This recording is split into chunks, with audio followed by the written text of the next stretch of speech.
Hello guys, ഞാനിപ്പോൾ സംസാരിക്കുന്നത് learn from the mistakes. അത് നിങ്ങളുടെ മിസ്റ്റേക്ക് ആയിരിക്കാം, അല്ലെങ്കിൽ വേറെ ആരുടെയെങ്കിലും മിസ്റ്റേക്ക് ആയിരിക്കാം. കഴിയുന്നതും വേറെ ആരുടെയെങ്കിലും ഒക്കെ മിസ്റ്റേക്കിൽ നിന്നൊക്കെ പഠിക്കാൻ ശ്രമിക്കുന്നതായിരിക്കും നല്ലത്. അതാകുമ്പോൾ നാശനഷ്ടം വളരെയധികം കുറവായിരിക്കും. സ്വയം മിസ്റ്റേക്ക് ഉണ്ടാക്കിയിട്ട് പിന്നെ അതിൽ നിന്നും ലേൺ ചെയ്യാൻ നിൽക്കുകയാണെങ്കിൽ ആദ്യം നമ്മൾ നാശനഷ്ടം അനുഭവിക്കേണ്ടി വരും. പിന്നീട് നമ്മൾ പഠിക്കേണ്ടതായിട്ട് വരുമ്പോഴേക്കും കുറേ അധികം താമസിക്കും. അതിനേക്കാളും കണ്ടവരുടെയൊക്കെ മിസ്റ്റേക്സിലോട്ടൊന്ന് എത്തി നോക്കുക.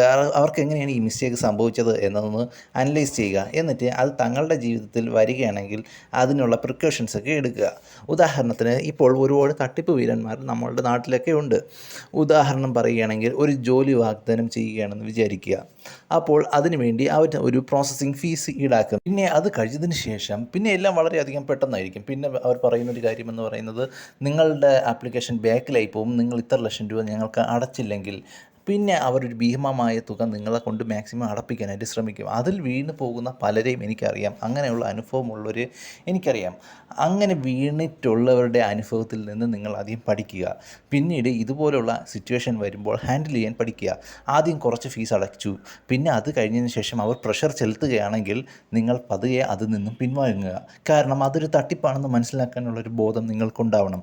അങ്ങനെയാണെങ്കിൽ നിങ്ങളുടെ ഒരുപാട് കാശ് നിങ്ങൾക്ക് രക്ഷിച്ചെടുക്കാനായിട്ട് സാധിക്കും. അപ്പോൾ ഇതൊന്ന് ഓർത്ത് വെച്ചിരിക്കുക. Learn from the mistake. അത് ആരുടേതായാലും.